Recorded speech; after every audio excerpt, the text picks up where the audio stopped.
Our guest today dropped out of high school, enlisted in the Navy at 17, and earned his trident as a Navy SEAL. He deployed, he operated, and then he did something almost nobody does. He went back to school, became a physician, and returned to Coronado as the doctor to the very teams he came from. What he found inside that clinic was truly alarming. 28-year-old operators, elite athletes in peak physical condition, walking in with hormonal profiles of a sedentary 60-year-old man. Destroyed by sleep deprivation, overtraining, and a medical system that had no answer for them. So what did he do? He built one from scratch. He went into research, formulated a solution, tested it on SEALs, and watched testosterone triple and inflammation collapse. The military laughed at him. The science eventually proved him right. He originally called it SEAL syndrome. Researchers validated it, and the world came to know it as operator syndrome.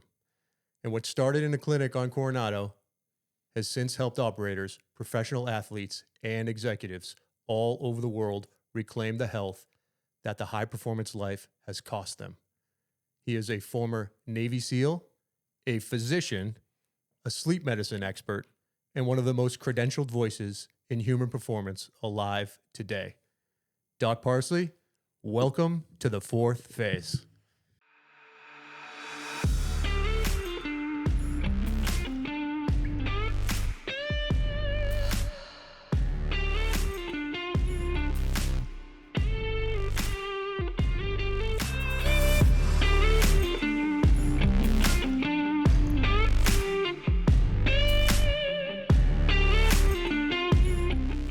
Thanks, man. That was a hell of an introduction.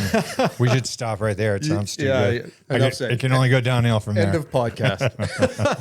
No, so Doc, I appreciate it. Nobody knows the story how you actually came out here, and yeah. I am so honored to have you out here.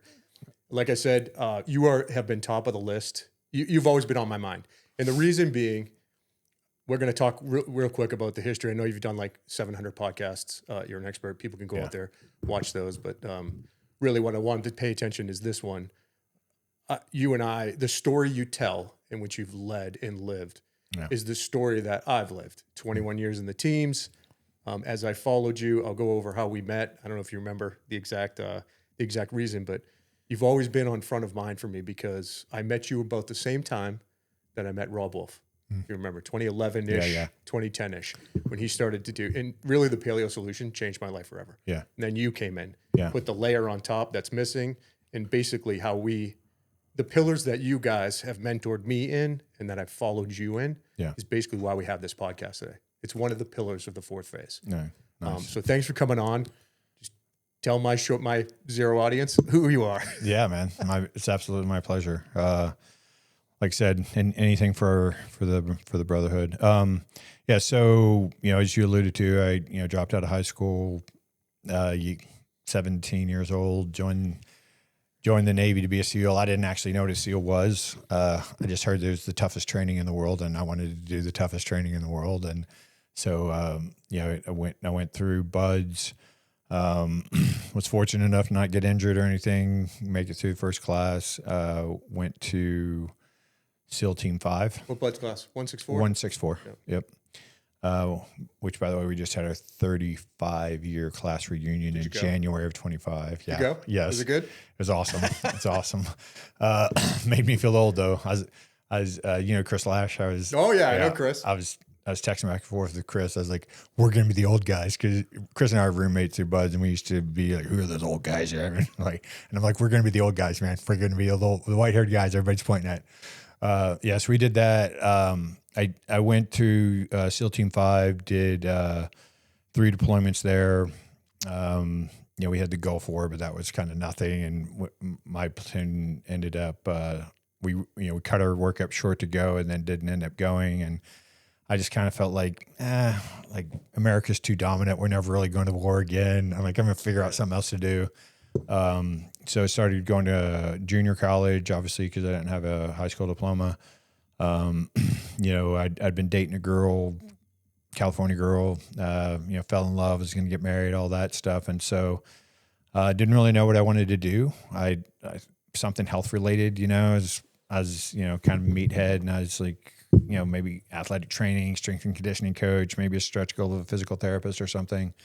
So I started working at San Diego Sports Medicine Center, or I started volunteering there because you need 2,000 volunteer hours just to apply to PT school. Like 2 years? Yeah. And I was like, all right, that's a lot. So I started volunteering. They hired me within like a week, and then I worked as a PT assistant the whole time I was there, and the whole time I was in college. And, pretty quickly decided I didn't even want to be a PT. That was a little limited. Is a healthcare mecca, like every kind of healthcare expert you could think of, especially around sports, all there. And so I got to see what all the healthcare jobs were. Like, what does a massage therapist do? What does an acupuncturist do? What does a chiropractor do? And the doctors there, because of my time in the teams, the young doctors there were only a few years older than me. And, I started hanging out with those guys, doing bike rides, rock climbing, beach volleyball, stuff like that with them. And they're like, you should go to med school. And I'm like, yeah, right. Pump the brakes there, Sparky. Like, I didn't even graduate high school. And Dr. Lee Rice, the guy who owns it, overhears this conversation in the hallway, and he comes out and he goes, Kirk, the question isn't, could you get into medical school? The question is, would you want to go if you could get in? And I was like, well, yeah, I'd love to go if I could get in. He goes, well, then you really got to try, don't you? And I was like, yeah, that's a good point. So decided to throw my hat in the ring for that. When it came time to apply for medical school, most people applied like 20 schools because it's, the odds are just crap. Yeah, of course. And so, before the internet, you get the books and you start looking at what schools you're competitive for. And I found out military had its own medical school. I was already married, I already had another kid on the way. It's like, really can't pass that up, didn't really have any interest in going back in the military. But then I thought, I could go back to the teams and be there. You're married to the same girl that you mentioned earlier? Yeah. So that progressed to marriage. Okay. Yep. And then, so I figured I'll go back to the teams, and I never really saw a doctor at the teams, but I knew we had one. And I was like, I'll go back and give back to the community. And then when I got to the teams as the doctor, they just got their funding, how the lag is. And so it had been multiple years. They had just gotten their funding to build the first rehab facility they'd ever had. I obviously had the perfect background for that. I was the new doc there, so they put me in charge of building that. And then, we hired great people from the Olympic Training Center and professional sports teams and D1 colleges, and had ortho from Balboa coming over and pain from Balboa coming over. And everybody was top of the food chain in their profession. So then I was the dumbest dude around. So what do they do when you're the dumbest guy around? They say, well, you're in charge. So you supervise. So I didn't really have a job, to be honest. I had this office in this rehab facility with no expertise really compared to everybody else. And the teams, nobody tells the doctors anything because that dude might put you on the bench, disqualify you. So guys started coming in and closing the door behind them and being, hey man, I know so-and-so, because there were still plenty of guys I deployed with and trained with and stuff. And so they're like, yeah, I know so-and-so. He says, I can trust you. I want to tell you what's going on with me. And then they just started listing out all of the operator syndrome stuff, right? So their mood, their cognition, their concentration. Interesting that none of them ever complained about sleep, because our community knows that sleep's luxury. Optional, you don't really need it. Right. Body comp issues, strength, aerobic capacity. They're just like, I'm just going downhill.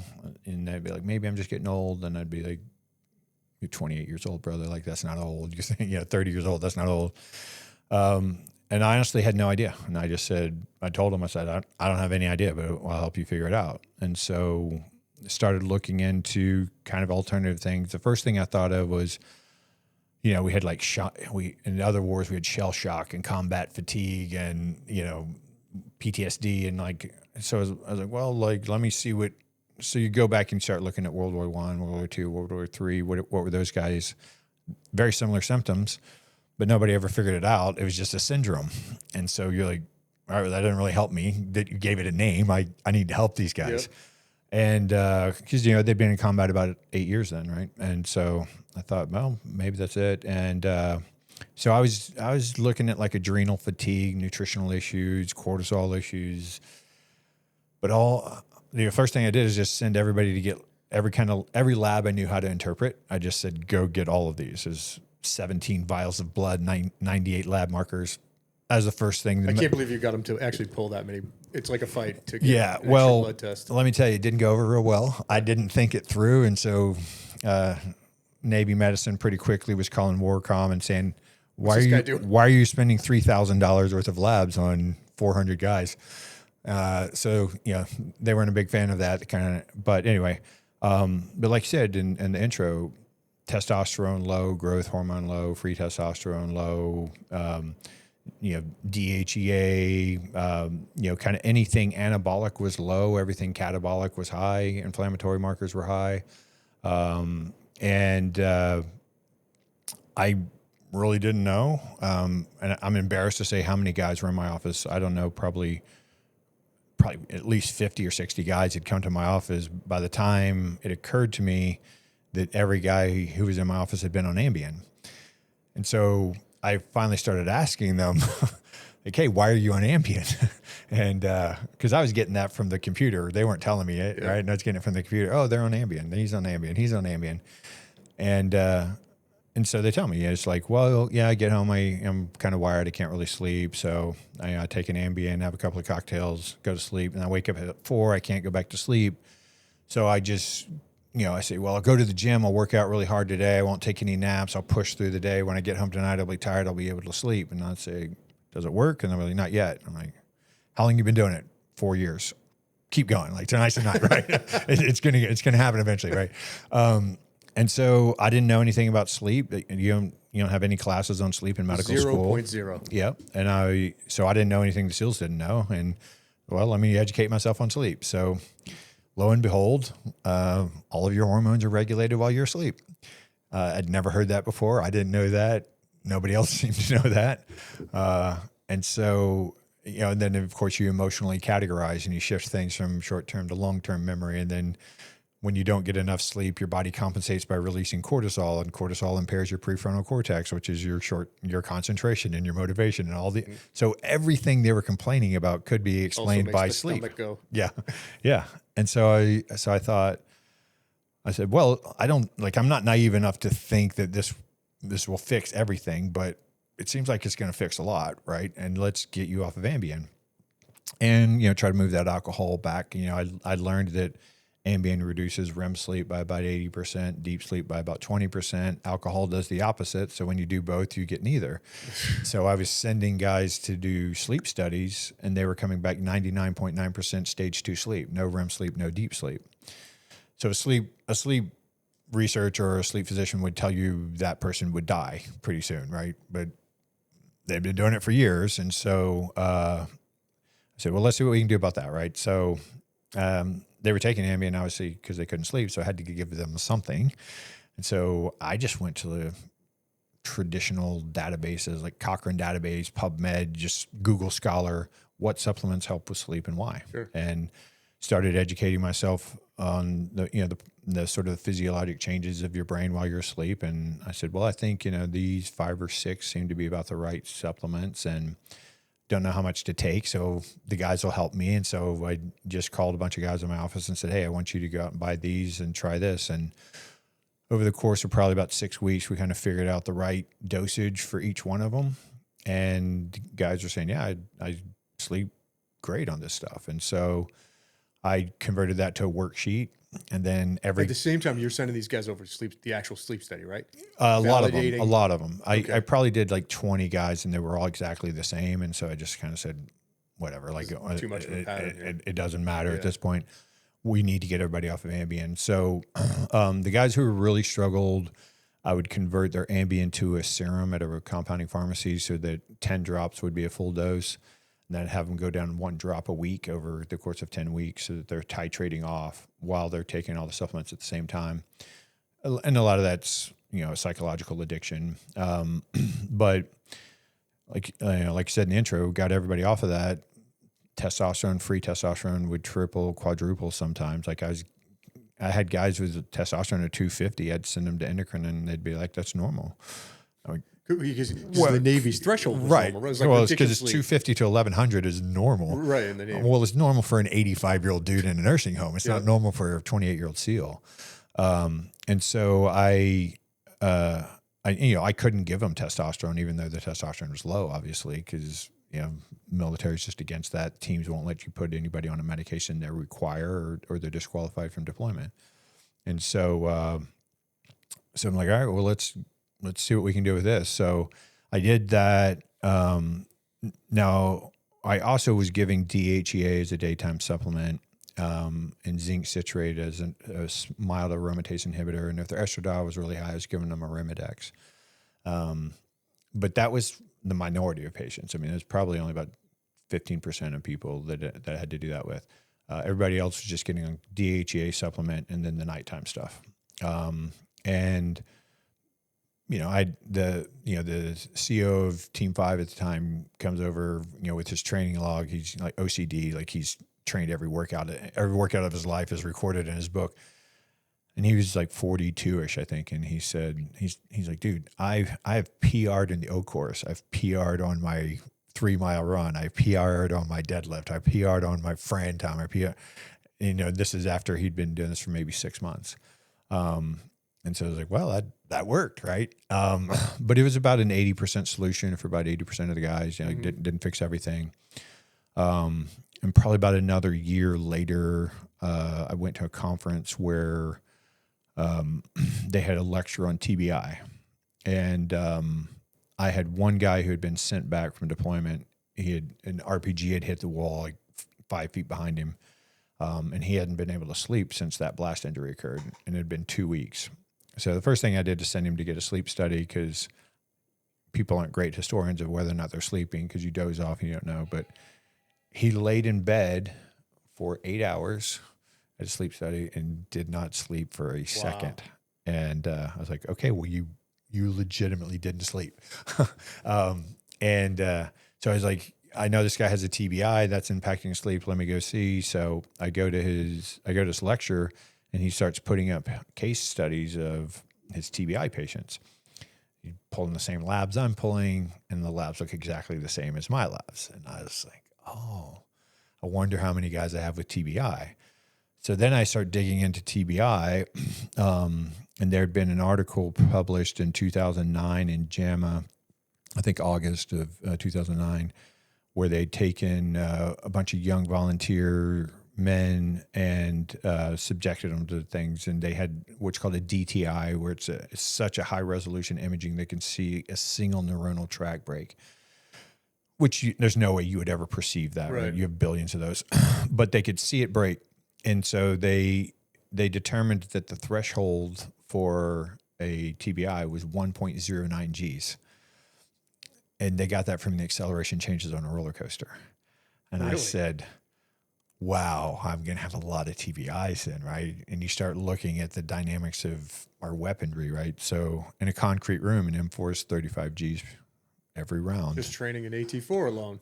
How many of those Carl Gustaf is 200 Gs for the guy shooting it and 300 for the spotter. And how reckless we were. Right. I can't even tell you how many of those right. And then, of course, breaching and, fast boats and, whatever, hard parachute openings, bad fast rope landings, right? All that stuff. And I thought, well, I don't have a single guy who doesn't have TBI. What are we going to do about that? There wasn't a whole lot available at that time. The peptides that I use now weren't a thing. But of course, testosterone is a great anti-inflammatory, and kind of one of the big problems with TBI, a lot of people don't think about it. So you get these mild TBIs. It's not so much that they're damaging the tissue irreversibly, but they're causing inflammation. But your brain's inside your skull, and there's no place for it to swell. So all it does is increase the pressure in your skull, and increasing that pressure decreases the blood flow because your blood pressure is only so high. And so then over time you start getting cognitive decline, but you also get hormonal changes because all of your hormones are regulated by your brain. And so I started putting guys in hyperbaric, and it was really hard to get done in the Navy, unfortunately. Yep. Most of the guys were having to go do it in town. But the really bad guys I was getting hyperbarics with. And then, getting people's hormones in line, and then just educating them on that fact. And then, guys got even better. And then I I got shut down and investigated several times during this because I was practicing outside of my scope and doing voodoo and weird stuff that the Bureau of Medicine didn't like it. Navy Medicine didn't like it. You were making progress. Yes. Yeah. And so, I'd pretty much sacrificed my career. I was not going to be able to go back to finish residency. And I didn't care because it was an eye opener to me that was much more rewarding and much more important to me than being the next orthopedic surgeon who, just putting screws and bolts and stuff. And, it's like anybody, I don't want to degrade it. Not anybody can do it. It's a tough and highly skilled profession, but there are plenty of other guys who could do the orthopedic surgery. Sure. Not that many guys who could do what I was doing. And so I left and I joined concierge practice of the doctor who guilted me into applying for medical school. No way. He had sold San Diego Sports Medicine Center and he had a concierge practice in Point Loma. But you left residency. No, so you finished. So the Navy, you do your first year of residency, then you go do your GP tour. Okay. That was my time at the SEAL teams as the DMO. I had to go through dive school and stuff to be able to be a DMO. Yeah. But then you're supposed to, when you finish those tours, you go back to the hospital and you finish your residency. Okay. But I just got out and I joined. No kidding. Okay, this part I did not know. Yeah. So I got out with 19 years. That's what I'm going to ask you. Are you kidding me? But 4 of those was the military medical school, which is like the academy. So it only counts after you get 20 credible years, you get 24 years of retirement. So I was still 5 years short of retirement. And I thought, as you alluded to, because of those lectures, I had become friends with guys like Rob Wolf and like that whole circuit. I was the only guy talking about sleep in those days. And so all that speaking circuit and all this podcast, and I'd been in all that stuff. And I kind of already had a name and a brand and people were calling me, as a consultant already. So I said, now's probably a really good time to just go build my own thing. And so I went to join Lee Rice's practice and he wanted me to be his successor and take over this beautiful concierge practice. Only had 400 patients in it. 400 families, I think, in it. So, very wealthy families, totally different kind of medicine, right? Sure. So I went from our community where guys are trying to hide the fact they got shot because they don't want to get kicked out of their platoon to, a concierge where they're calling me from the Hamptons and they're summering in the Hamptons. They're calling me at 3 a.m. because their 25-year-old son has kind of a cough.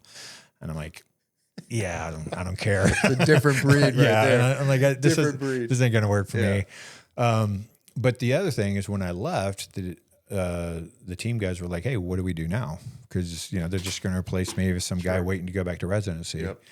And I said, well, just keep calling me and I'll keep treating you. And, anything you need, you'll have to pay for. You don't have to pay me, but you'll have to pay for any medications or supplements or, whatever we work out. And I just kept doing that. And sooner or later, some foundations came along and started paying for that type of treatment for guys. And they would usually hear about me. I'd hear about them. And then I would start working with them. And they would pay for all the meds and everything for the guys, and I still didn't charge them for my time. And so I just kept seeing team guys. It's sort of my philanthropic work I've been doing since I got out. And now my wife is a functional practitioner like me. She's a nurse practitioner, competitive athlete, does exactly what I do. She specializes in women. I specialize in men. I only treat men at this stage of my career. And so she treats a lot of the team guys' wives through the foundation as well. And we're kind of helping everybody recover from their career now. And about a year after I started doing that, all the team guys were haranguing me like, dude, will you make us, just make a supplement for us so that we don't have to go. What year are we talking about now? This is 2014. 14. Yeah. And they were like, would you just make a supplement because we don't have to go buy all this crap at all these different stores. And this is a powder and that's a liquid and these are drops and these are, and these are capsules and these come in 90 days and these come in 30 days. And this one's always out of stock. And so I said, all right, I guess, I was hanging around a lot. I was hanging around another doctor out there in San Diego at that time, the guy named Peter Attia. You may have heard. So I was of. going to ask you about Yeah. that. How am I know? It's Yeah. followed him. So sort of, I was his doctor, he was my doctor, and we kind of came up with this idea together. It's like, why don't we do high net worth guys?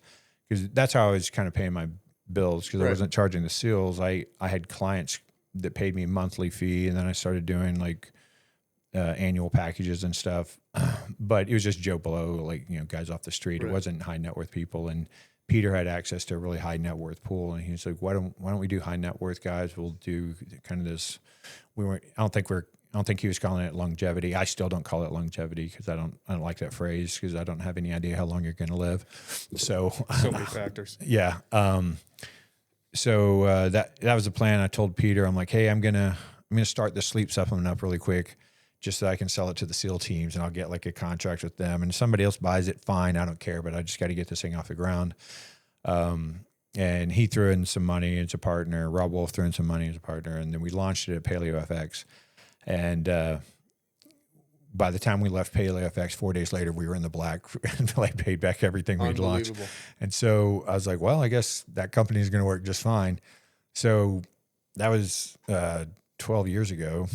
I still don't have any contract with any military organization, but that company's still going. And I'm still consulting. And so I do, I do some sort of middle of the road packages. Usually it's like a team guy's friend or relative or buddy or something. They'll be like, hey, can you treat him? And I'll charge them like a modest monthly fee. And I treat those guys.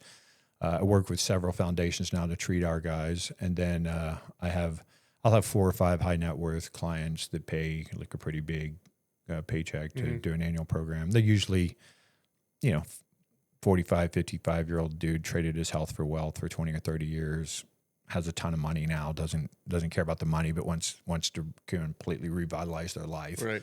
And so that's my life in a nutshell, man. So what's the magic cocktail? Can you tell us what in a sleep supplement? Yep. So it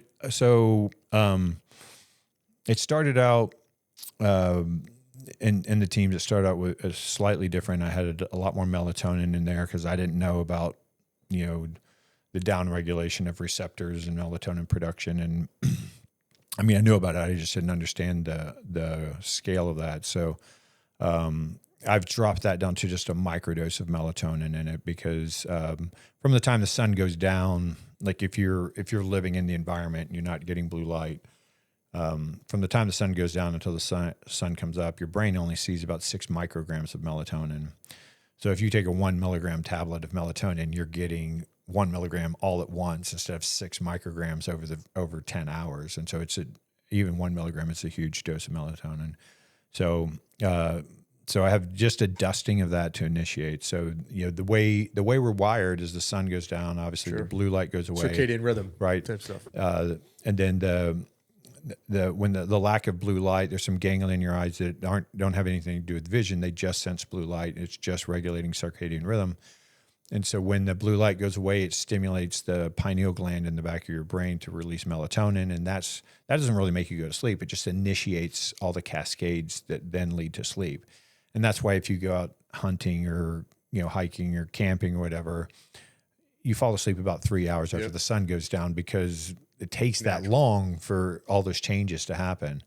And so I said, well, how can we just kind of compress that? Because nobody spends 3 hours getting ready for bed, right? So how can we compress that and try to stimulate melatonin production and give you enough melatonin to kind of initiate it? So there's like 2 micrograms of melatonin in there, and then all the constituent elements that make melatonin. So the way melatonin is made from tryptophan. That's why we have the tryptophan coma and Thanksgiving. After a good turkey dinner. Yeah. So and turkey doesn't have any more tryptophan than any other meat, but we just eat a lot of it, right? Yeah. And then the carbs don't help. There's some other pathways there, but so tryptophan becomes 5-hydroxytryptophan, and then with the help of vitamin D3 and magnesium, which are always cofactors. So if you're deficient on either one of those, you're deficient on both of those essentially. So with those 2 cofactors, 5-hydroxytryptophan becomes serotonin, and serotonin becomes melatonin. And so you have to keep producing melatonin through the night. So I have that pathway. And then one of the first things that melatonin initiates is the release of a neuropeptide called GABA. What GABA does is it binds receptors in your brain to kind of slow down your brain and make you pay attention to your environment less. GABA is a natural peptide. Natural This is neuropeptide. not related to gabapentin. So gabapentin is a GABA molecule with a pentane ring attached That's where to it it becomes a pharmaceutical. to allow that, and that's because GABA is hard to get into the brain, and so the pentane ring drags GABA into the brain. However, the pentane ring also binds receptors, and it causes some problems, and it causes an overreaction of GABA. And in fact, benzodiazepines like Valium and Xanax, those bind GABA receptors, and they have 100 times the effect of a GABA molecule. And then Ambien and Lunesta, the Z drugs, those bind GABA receptors, but they have 1,000 times the effect of GABA. And so really all that it means to be asleep is that your brain has turned off its interaction with the environment. So all your sensory still works, right?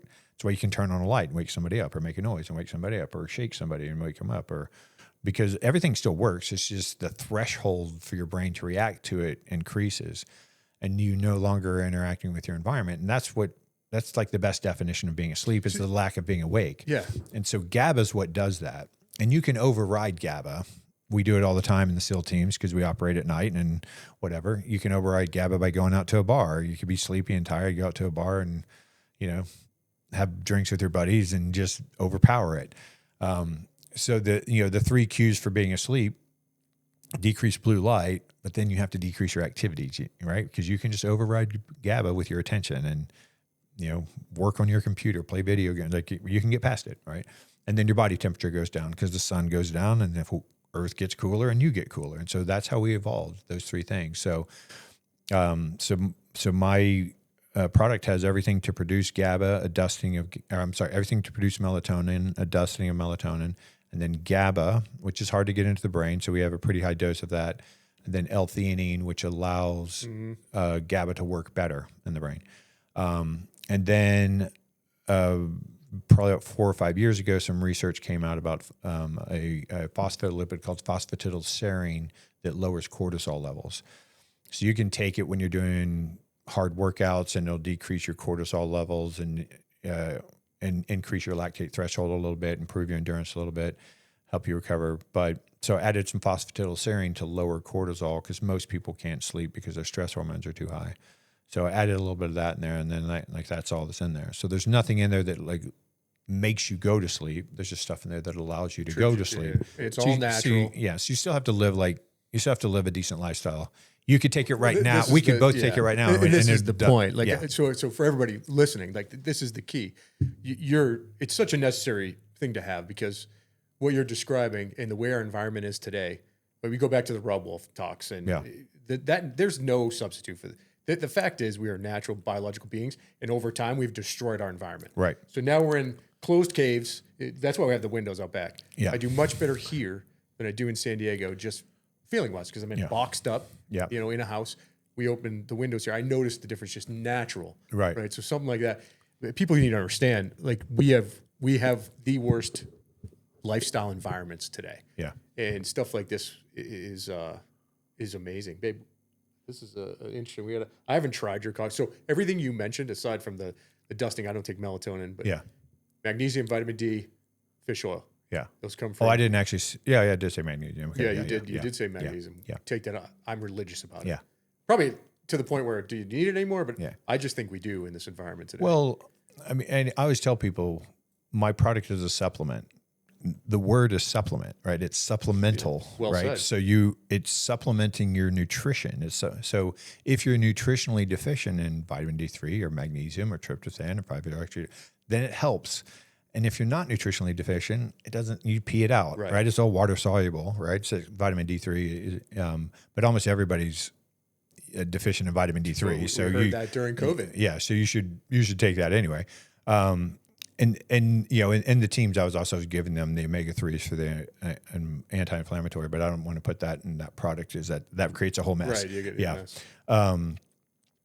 But you still have to live the right lifestyle to be able to sleep. So there's nothing there that's going to knock you out and make you go to sleep. It's meant to compress that 3 hours into 30 minutes. Mm-hmm. So those are the things that would all concentrate in your brain if you're getting ready to go to sleep. but you still have to wind down. You still have to lower your body temperature, right? You still have to decrease the stimulation of your environment. And you still have to watch what you eat, and Right. you still have to move during Right. the day. And when I first started lecturing, I would always say there's 4 pillars of health: sleep, nutrition, exercise, and stress mitigation. I now say that there's 3 pillars of health. There's exercise, there's nutrition, there's stress mitigation. Those sit on the platform of sleep, because if you aren't sleeping, none of those others work.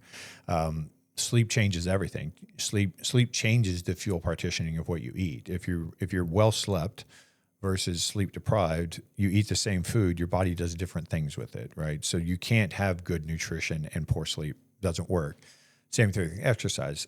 The only time you get better from exercise is while you're asleep. They're all conjoined circles. Right. You're breaking yourself down when you exercise. You go to the gym, you come out of the gym weaker. You go home and you sleep, you recover, you can wake up stronger, right? And so like you have to sleep to get benefit of exercise. So if you didn't sleep well last night, you really shouldn't exercise today. You should be active, right? Because active stimulates mitochondria, like help you compensate for your sleep deprivation. But you shouldn't be exercising with the intention. You're exercising with the intention of getting better at something, right? Like you're pushing your limits to improve. That's what I call exercise. Anything else is just really activity, and right. you should always be active. And then stress mitigation, right? What do? You meditate, you do prayer, you do breath work, you use devices, vagus nerve stimulators, whatever. All of that is meant to lower cortisol and stress hormones, right? The whole point of going to sleep tonight is to repair from everything you damaged today and flush out all the waste products. That's a form of repair. And then prepare, like by restocking the shells, restocking the neurotransmitters, restocking glucose, restocking whatever trace elements the cells need, right? So you repair and prepare. And it takes 8 hours to do that. So you're awake for 16 hours. It takes 8 hours to recover and prepare for tomorrow. If you sleep 6 hours instead of 8 hours, tomorrow still comes at exactly the same time. You still have to do everything. You didn't complete the repair and prepare process. This is where the term sleep debt comes from. Right. So how does your body compensate? Because you still have to do everything tomorrow. How do you do it? Well, you do it by releasing more stress hormones, because what stress hormones do is keep you alert in proportion to your environment. So if you're tired and you need to be alert because you need to be on a call, or you need to go on a run, or you need to do a SEAL job, or you need to do a desk job, whatever level of alertness you need, your stress hormones will rise to give you that performance as long as they can. Over time, your body's ability to do that. The problem is stress hormones are catabolic, which means that it's the opposite of anabolic. You are using yourself as the fuel source. The maximum stress hormones are fight or flight, right? That's highest stress hormone you're capable of producing. That's the high stress response you can possibly produce. Your vision increases, right? Like your visual field increases. You feel like you have tunnel vision, but you can see way more. Your heart rate increases, your blood pressure increases, blood glucose increases, your muscles get stronger, your reflexes get faster, your pain threshold goes up, your lungs expand, you can take in more air. You're superhuman, right? You're a better version of you.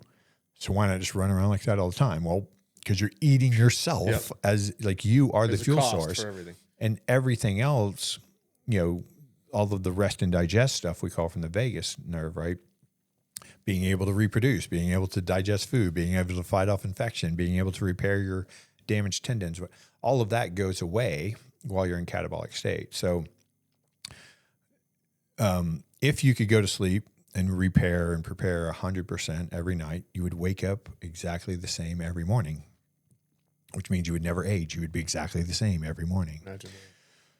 To the extent that you can't do that is how quickly you age. So the worse your sleep, the faster you age. And then stress hormones make you look old, right? So cortisol, decreases the collagen production, and that's where the saggy skin comes from. We basically created our own system of death. Yeah. That's what we've done. Yeah. I know. So when you say I'll get all the sleep I need when I'm dead, I can't. Well, you're getting. By the way, I get fired. I almost blow my freaking top. Yeah. Dude, when people say that, I'm like, "Are you kidding me? You know nothing." Here's Kirk's book. Like, and you're going to get there quicker. Dude, it is so irritating. And when I met Rob Wolf back in 2011 or 2010, the first thing he said to me don't become a zealot about this. Like, please. Yeah. He had trouble doing it. And he talked to me. I was one-on-one at one of the SEAL Team 7 retreats. He came up because I had read his book, changed my life. That started my direction down this path. And so I looked at Rob Wolf and I said, yeah, it's hard. He goes, yeah, don't overdo it. The only way I felt that I could transmit that to people, and my wife will tell you, like I'm over the top sometimes when I'm passionate about something, but I became a zealot about it. Yeah. Like you can't be, you got guys like Huberman, even you to a point, if you would have a podcast, I think you do have a podcast. Yeah. Very technical for the average person. Yeah. Our listeners, I want it to be so simple, and they're going to take away from this, but I want it to be so simple. It gets so technical, I think people get driven off. And then, Huberman starts talking about the science of this, that, the other thing at Stanford, which is fantastic for guys like you, me, to a lower extent. But I was that way. I came over the top. I'm like, you guys need to eat right. Like I'm carnivore now. I wear the steak hat, right? Yeah. So, and I've practiced that. It's our community, right? It's like if it's worth doing, it's worth overdoing. Is, but it doesn't translate well. I mean, my wife will tell you, it's like, I'm not doing it. I'm not working out. I'm not doing this because I'm so overbearing. Right. There's a cost there.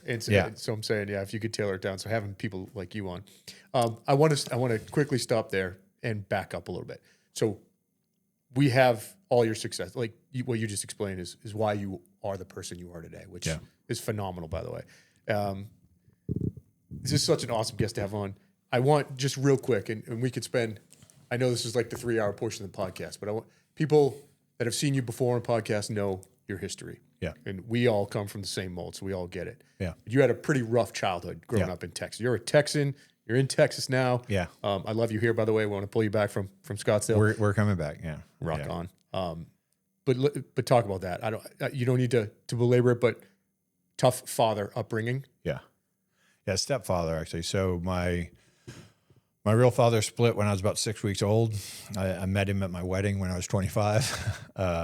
So no interaction with him whatsoever, no presents, no phone calls, anything like that. My mom remarried when I was about 9. So the first 9 years of my life, I was technically the man of the house, even when I was 5.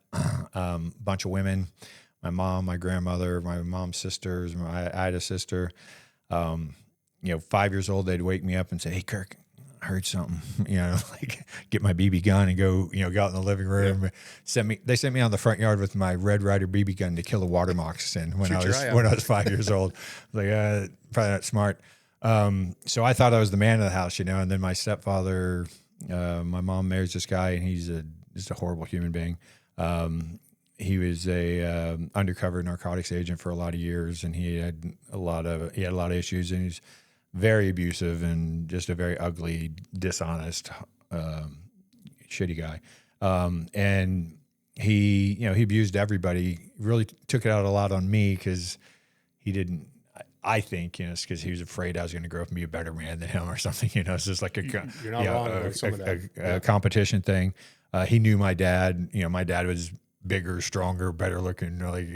And so I think he had some issues with me. And he was abusive to my mom and my sister, and he had kids as well, and he's abusive to everybody. And I was the former man of the house, and so I would always try to protect. And then he figured out somewhere along the way that it was actually more harmful for me if he hurt them and I couldn't stop him, and he would like laugh at me while he's hurting them. Like, you're just a fucking kidding me. Just like a psycho, like an absolute psycho. Unreal. And so fortunately, that didn't end in anyone dying, although we came pretty damn close to that. My mom did divorce him when I was 16, and then the next year I joined the Navy. But my home life was so freaking tumultuous that I basically just came home and I was a recluse, right? Because he grounded me for bad grades. So from one report card, I got grounded till the next report card. And so as soon as school started, I had 6 weeks to hang out with my friends, and I was grounded the entire rest of the year. And so I was grounded to my room. And so I just basically go home and try to hide in my room and do nothing. But there was always violence and ugliness going on. The cops were always over, and we were always loading up the car and going over to one of my aunt's house and stuff. And so, I really had no shot at being a decent student. I went to school. That was my only outlet to have any fun, to have any kind of social interaction. I wasn't about to sit quietly at my desk and do math problems or whatever, you know. So I was a problem kid, but I was a good enough athlete to where my coaches made sure I passed during football season. And so that's the only reason I made it as far as I did in school, is through that. Yeah. But you know, everybody has trials and tribulations, and but we have there's a common. The reason I ask is, and I know there's way more history there. Yeah. I've heard you go into it deeper. Yeah. I know we're on a time frame, but I wanted you to mention that because there's a common theme. I was on Marcus Luttrell. You were on Marcus Luttrell. We talked about that a little bit. I know he's been talking to team guys, and the same theme keeps coming out. Yeah. I had no male role model. My father left when I was 4 years old, playing with pots and pans on a bed. Yeah. My mother was my hero. That's the work ethic I saw. Yeah. We basically have no male role models. And I often tell people, I look back now, this is post Ibogaine because I did the Ibogaine, but post Ibogaine, I look back now and said, you don't think that's like a major issue. Right. Come to find out, it's pretty big in the growth an enormous of issue. a man. It's right? an enormous issue. Pretty freaking big in the growth of a man. I look back and I go, my first male role models, besides coaches, because I was an athlete too, played hockey, but that was our outlet. Yeah. We'd use that anger and that people-pleasing thing to get through. Yeah. I somehow managed to get good grades after the 8th grade because I realized people like that. So I found a way to do it. Yeah. I'm not a book smart guy. Yeah. But you get to that point, and my first real role models were team guys. Yeah. I was fascinated with buds, my instructors. I was class 214. I made it all the way through too, one of 13 originals. But there's reasons for that. Yeah. Like we drive. That's why I had your success story up front. Yeah, yeah. Where do you think all that success? I guarantee you were driven to be the person you're. Like you keep saying, "Oh, I'm not intelligent." You are. It just took. That's the route that it took, right, in your brain to make that connect. And I just think. Well, it's phenomenal. I mean that actually, like one of the things that my stepfather was really good at was. Psychological warfare, like breaking you down all the time. It's manipulation. Sometimes it's worse than physical abuse. Yeah, telling you what a piece of crap you are and what a loser you are, and he told me all the time how stupid I was. I had bad grades that proved I was stupid. I was so dumb. Microaggression after microaggression. I was lucky if I was going to be a garbage man. Maybe I'd be smart enough to be a garbage man. And then when I wanted a weight set, when I was 9 years old, I wanted a weight set, and he said, "Well, that's only homosexuals lift weights. So you're probably gay if you want to." Right? Unbelievable. And just like this constant beat down. So I thought, well, I'm pretty big and strong, and I'm a pretty good athlete. So, but I'm dumb, and so I better do something physical, right? And then when I went to the Navy, back when I went through, they didn't have the program they do now. Like you did regular Navy stuff. So I went to regular boot camp and regular Navy A school, and to Gunner's Mate A school. And we had to do BEE before we did A school. And, lo and behold, I graduated in the top of my class, and academically, I was top of my class in boot camp and BEE and A school. And then when I did academics and buds, I did really well, which you never find out until like way after buds. Sure. You see all that stuff because they're never going to give you any any positive feedback. No, of course not. And so that was what gave me the confidence that maybe I'd be able to go to college, because I honestly, when I was 18 years old, college didn't seem like anything even remotely possible for me. Like I knew I was way too dumb for that. And then I, started going to junior. See where that attitude comes? Yeah. That attitude comes from the way you were brought up. Yeah. And then, I started junior college, and, I was setting the curve in every class I was in, and I was amazed. I was like, man, these must be some really dumb junior college students or something. Again, you're not accepting. It took forever for me to accept. Right. Okay, well, maybe I'm actually kind of smart. Yeah, exactly. Yeah. And that's awesome. Now, you're dabbling in psychedelics. Yeah. Well, Started research. Yeah. So Did you do it? I've done all of them. Well, not everything, but like the major ones. So really what happened was like a really close friend of mine in the SEAL teams was suicidal, and he was a guy I'd been treating for years. And his wife called me and said, "Hey man, he's locked everybody out of the house. He's getting ready to suicide. He's writing a suicide note." And so I go over there and and I talk to him for hours and hours and hours, and he's not on drugs. He's not drunk. He's totally sane, and he's got 6 pages written out as to why it's better for him to be dead. He's very matter of fact about it. He's not even slightly emotional about it. He's just like, this is better for my wife. It's better for my kids. It's better for this. And here's why. And I was like, well,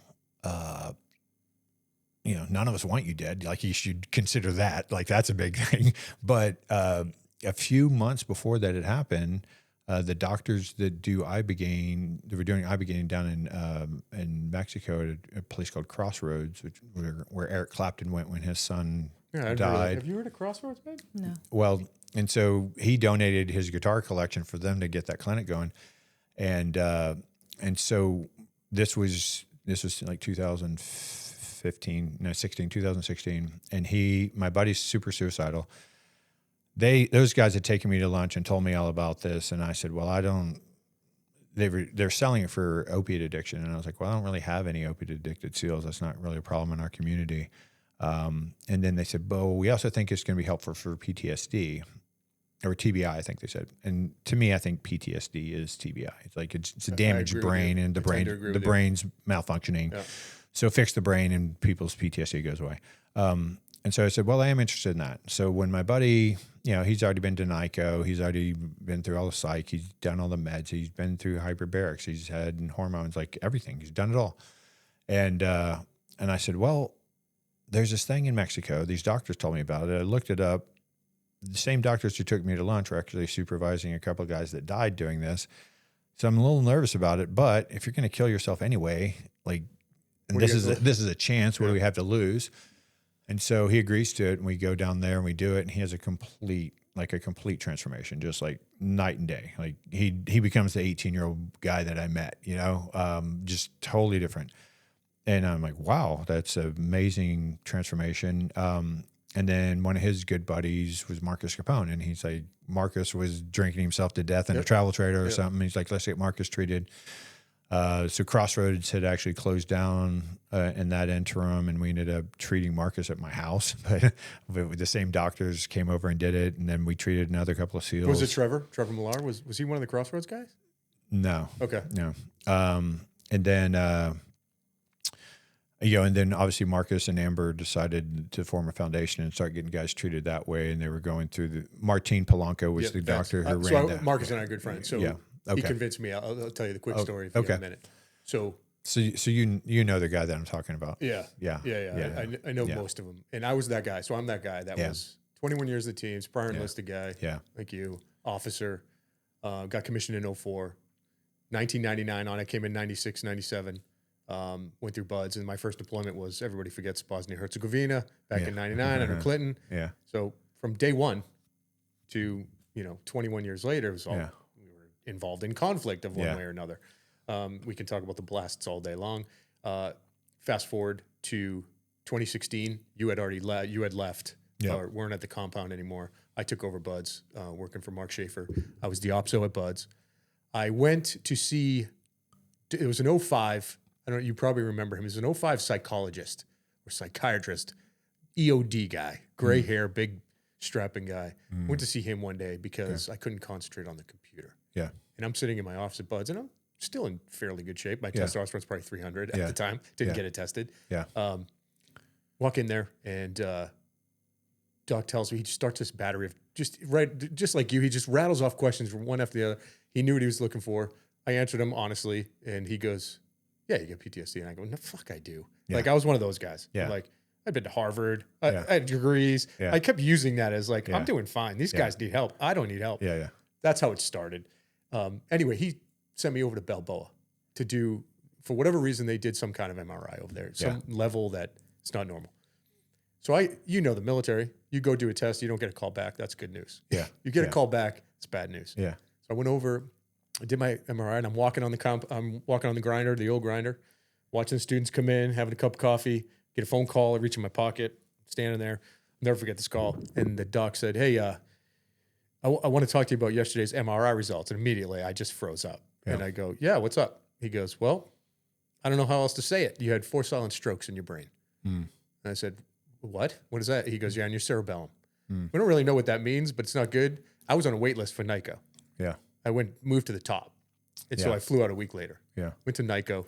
Anyway, long story short, did all that, found out my DHEA was in the tank. Testosterone was 300 something. Yeah. Everything was wrong. Also found out I had a PFO. That's a story for another Yeah, time because yeah. I should have never been a SEAL, which is the funniest part. Yeah. After 2,000 Dragonauts. And so Might be where your silent strokes came from. yeah, right. So, I'm like, apparently yeah. you're born with it. I don't know. Yeah, yeah. But they can't really tell. Anyway, so I bumped into Marcus after he started his thing, and he was really about it. And I would see his briefs, and he would always look. But he was such a changed man at that point, and it was starting to change his life. This was about 2018, a year after I retired. I'm working in the financial world. Yeah. I think I've got it made. You know, that's all just a front to cover for everything else. Right, and I said to Marcus, said you should go to Ibogaine. I go, I don't need. That's for the guys. Like I want to hear your stories. I'm fine. Couldn't. Meanwhile, I can't maintain a decent relationship. I had a good relationship with my children. Like I was a protector, like you were, like we all are, of my kids. Been through a nightmare divorce that was just took a toll. Not all on my end, but that's again a story for another time. Come to find out, it was a true nightmare. But I'm in that battle, and so I'm like, I don't need. And we'd see each other on Orange Avenue in Coronado. I'd fly in, see my kids, have coffee with Marcus, and by the third time, I started to realize that something's not right still with my mental attitude. And it was right around the time I met this gem over here, who is kind of a lifesaver and a partner, a friend, a lover. I say that all the time, but I mean it because she saw me before Ibogaine and post Ibogaine. Mm-hmm. We weren't going to make it pre Ibogaine for whatever reason. Not that it's not the be all end all, but it did do something. Maybe there was inflammation, maybe neural pathways were blocked, maybe all that stuff. But I went down there reluctantly and came out a different person. Yeah, I'm not the person I was before 2022. Dave, any comments on that? Yeah, 100%. I do agree that is the case. I think, I mean, I'm obviously not a doctor and don't understand what's going on, but for me, it was like it allowed you to see things that you were preventing yourself from looking at before. And so we were able to have conversations that we couldn't have prior to that because you were so guarded.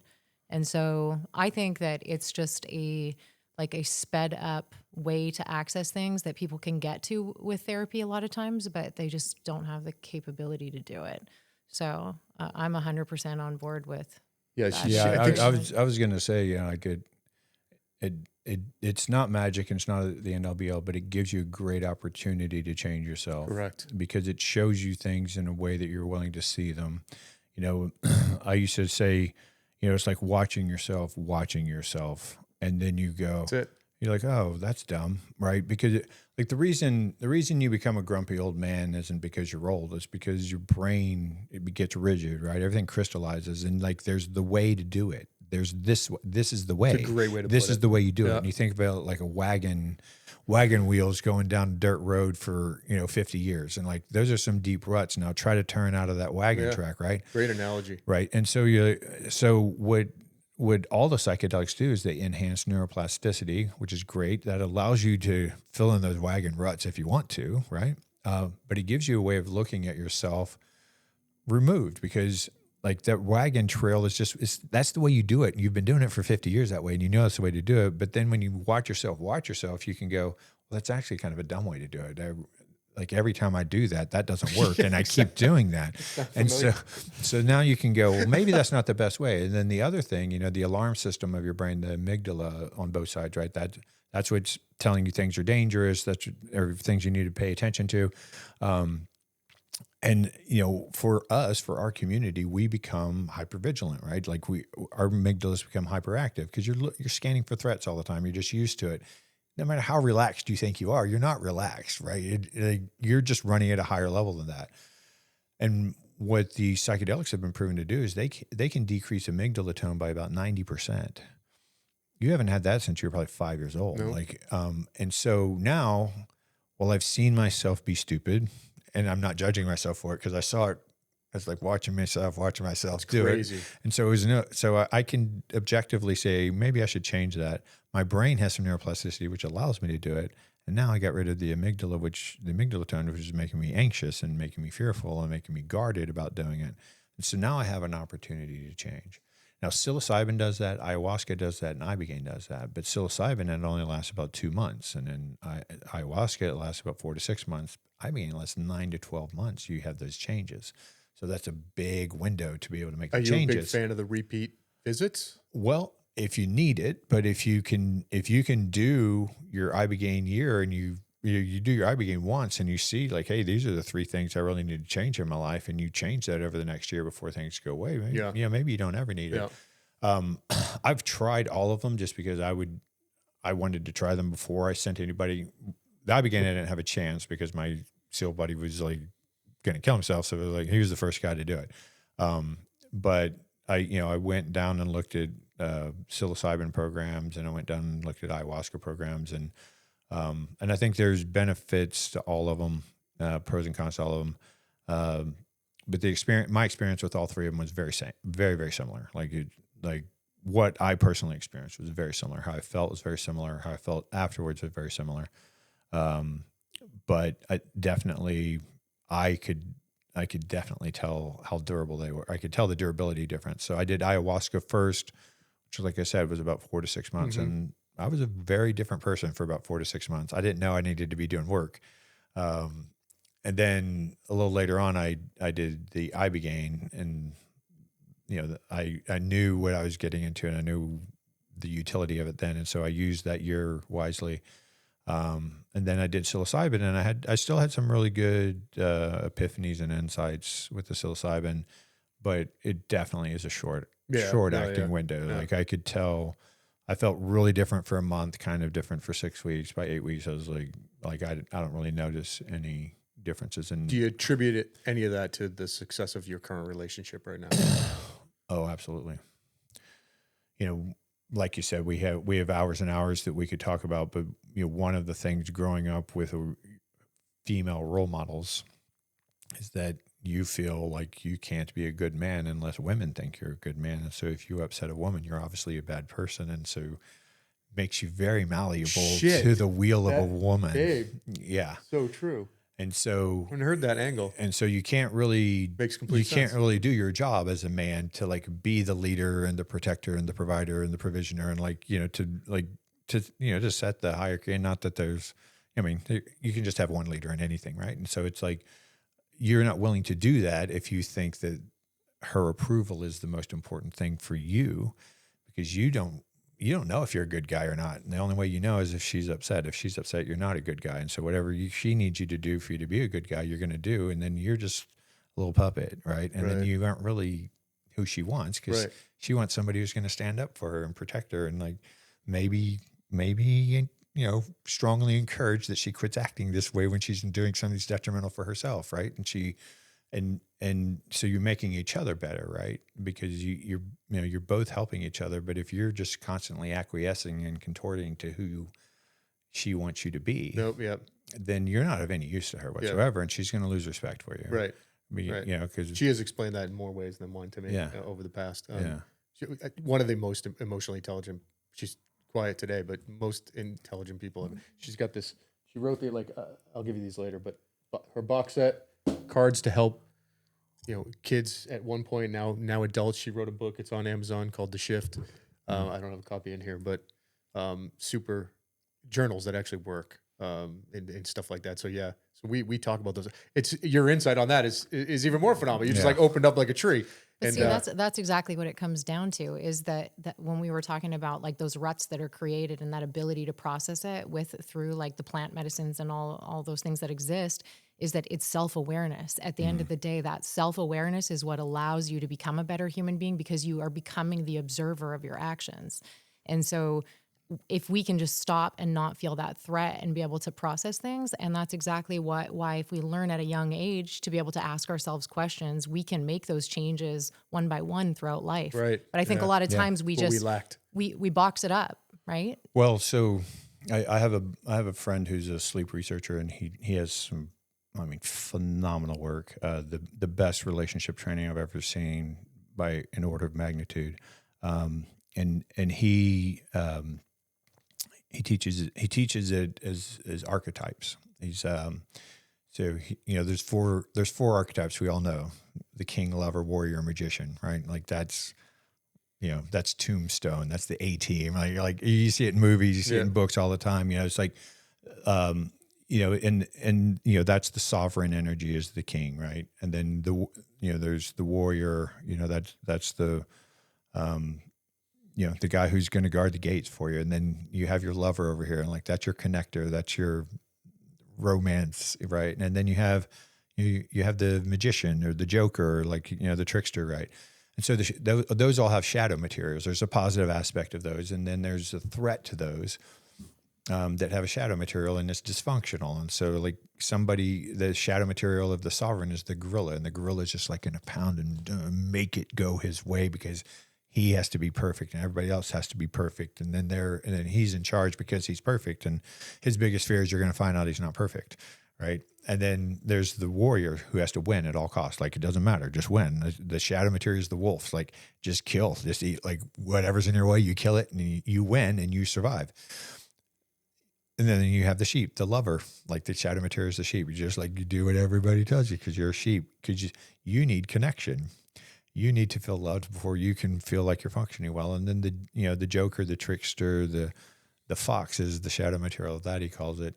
And the fox's biggest, or the magician's biggest fear is being discovered. Like, they don't want anybody to see them for who they really are. Well, at some point in your childhood, and it didn't have to be a real threat, but just because you're a child and you don't understand the world, you don't understand what a real threat is versus just being scared of something, right? At some point in your life, when you're a young child, you felt like you were going to die. You felt like your life was threatened. And you grabbed onto one of those techniques. You grabbed onto one of those archetypes, and you used it to save your life. And then that's like what your little kid ego is, right? So that's inside of you being like, that's what I do all the time. So I was a wolf, man. Like, I was just a fighter. It's like anything threatened me, I was just kill it, right? And just overpower it and beat everything into submission. You don't want to get in an argument with your wife if you're a wolf, right? Because like, what do you want, a defeated wife? Like, you want to destroy your wife? Right. Like, and so everybody has their archetypes, but they don't match up, right? They're antithetical to each other. So you get a lover, right? You get a lover and a warrior together. Well, their shadow material, the sheep and the wolf. It's like, well, the sheep needs to be connected before they can handle the issue. But the wolf like needs truth and certainty. So he or she needs to solve the issue before he can connect. And those two are married together. It's like, well, I need connection before we can talk about this. And it's like, well, I need to resolve this before I'm going to feel connected to you. Right. Okay. Well, where do we go? Yeah. Right. And then the same thing, the gorilla has to be perfect, and the trickster down here doesn't want to be discovered, and he's being evasive, and the gorilla's like, no, we need perfection and truth and honesty in it. Like, well, I don't want to, I don't want to pin anything down. Like, all right.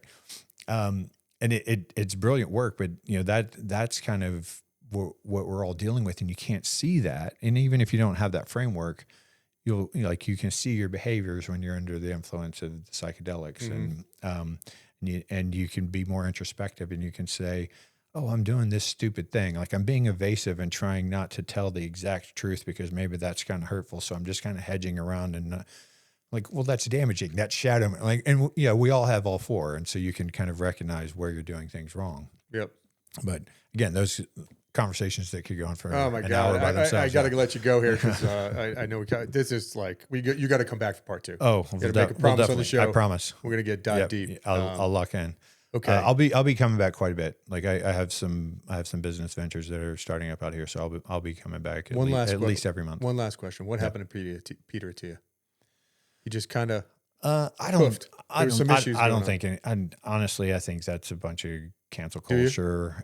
Like Peter's a very moral guy. He is, there's no way he did anything like sexual or pedophile. Like, there's no chance of that. I don't see any chance of that.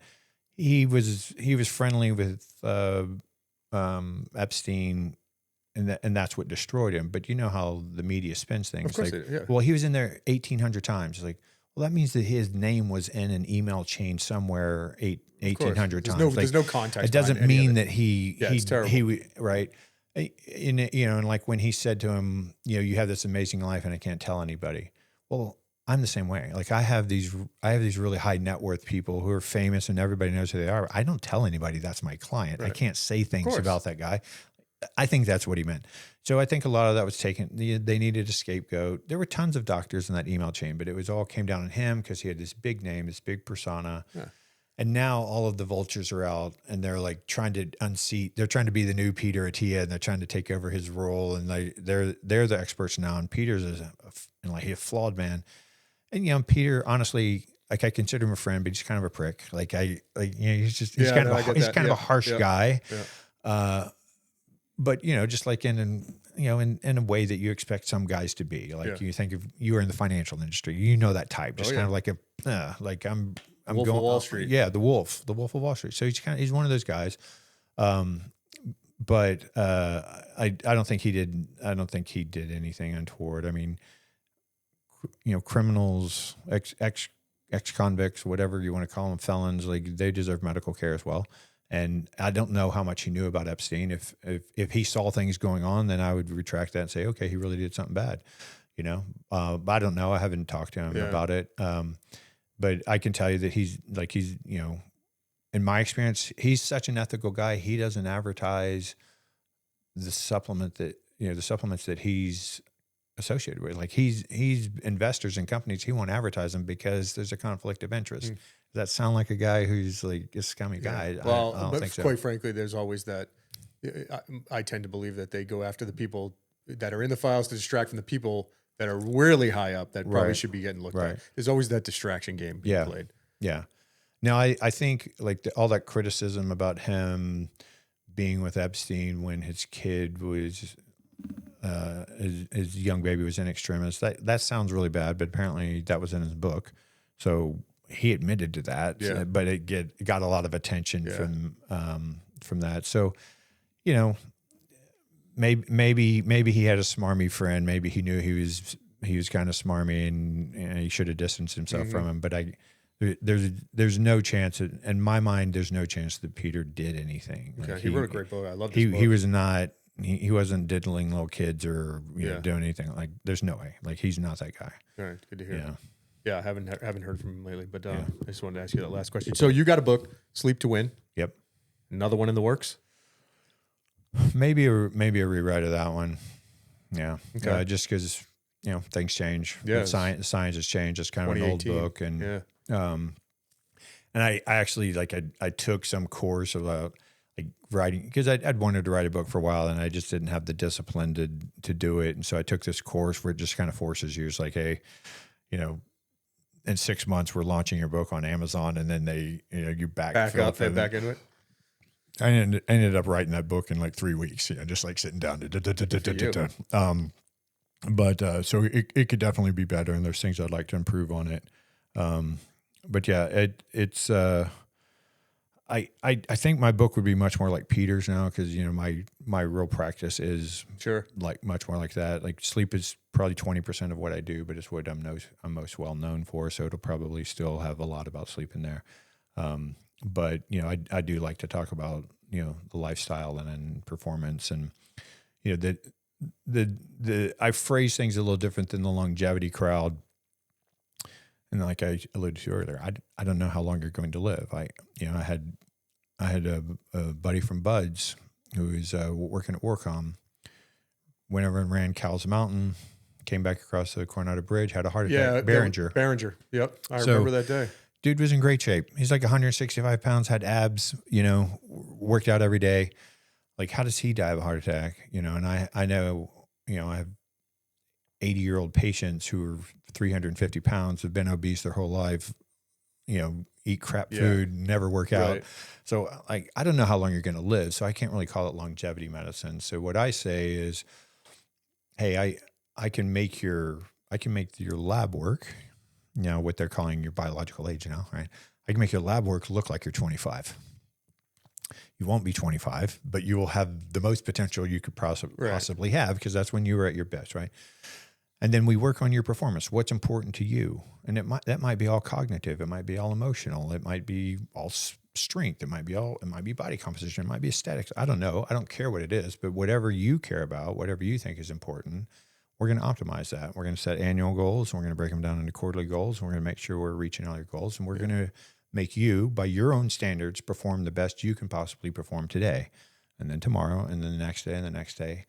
And most likely that ends with a longer lifestyle because the difference between being young and old is how how likely you are to die, essentially, right? And why are you more likely to die when you're old? Because you have fewer resources. You have less muscle mass. Right. You have worse hormones. You have worse blood circulation. You have worse, flexibility. You have your worse ability to recover, worse immune system. So if we can optimize all those things and keep your muscle mass up and keep your strength up and keep your flexibility up and keep your endurance up and keep your immune system functioning good, well, you're going to be performing better, and that's our goal. Right. But if something happens, you're much more likely to survive it. Right. It's about living the best life you can live, the feeling good doing it. You get a blowout heart attack. We don't know why. Right. Could have been some other factor that we don't want to remember. Right. But at least it was that. And I don't want people to say, oh, well, see what happens? A fit SEAL dies on a bridge having a heart attack. But it doesn't mean you could let your shit go. Right. It doesn't mean. Well, and to me, and what I try to instill in my patients is that regardless of how many days you have left, whether that's 3 days or Make them count.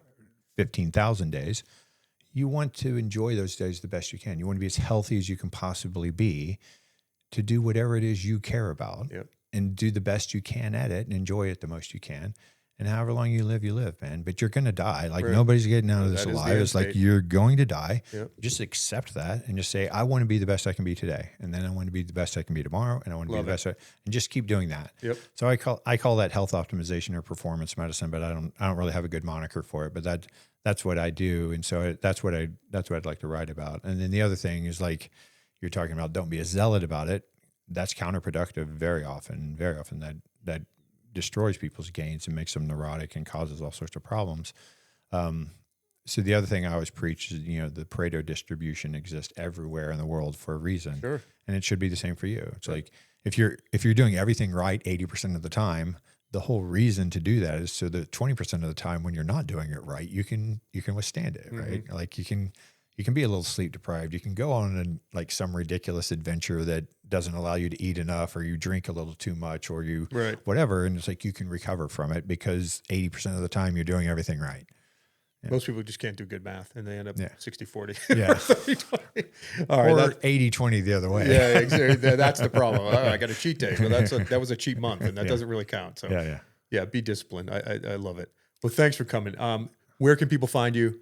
Was the best spot? DocParsley.com is my website if you're interested in blogs or podcasts or the supplement or anything like that. But I should know this, but I don't really know it. On Instagram and all the all that's on my website. You can click there. But I'm either Kirk Parsley or Doc Parsley on everything. We'll find it. We'll post it on our site. Okay. I got one thing before you leave. To our guests. I know you're familiar with all three colors on the wall. So in the fourth phase, we've got our own little helmet. Look at that. You haven't worn one of these yet? Maybe you can post it wearing it. Love to give you this. Fourth Phase Podcast. Kristel and I wrote a little message on the back. All right. Give it to you. Thanks for I appreciate it. Also, one of my personal coins. Oh. That's got all my commands on there. I owe you a lot. I know we didn't go over how we met, but it was actually TSGLEI. Remember that? Whatever it's called. That's how we met. I don't know if you remember. We could talk about it again. Boy, I have some stories about that. Oh, I'm sure. Yeah. Part 2 and 3 coming in the future when he gets back to Texas. Yeah. Well, thanks for having you on. You are a phenomenal individual. So proud of what you've done. You're like an exemplary SEAL, post-SEAL guy. I love to see SEALs succeed. Yeah. And whatever success means in your head. Yeah. You've done it. I appreciate it, man. That means a lot. Thanks for coming. Thank you. Everybody else, I hope you enjoyed this show's top notch. We hope to provide that for you. Like and subscribe. Don't forget, you can follow us at the Fourth Phase Podcast on all the platforms, wherever we go. Thanks, and hope you enjoyed the show. All right.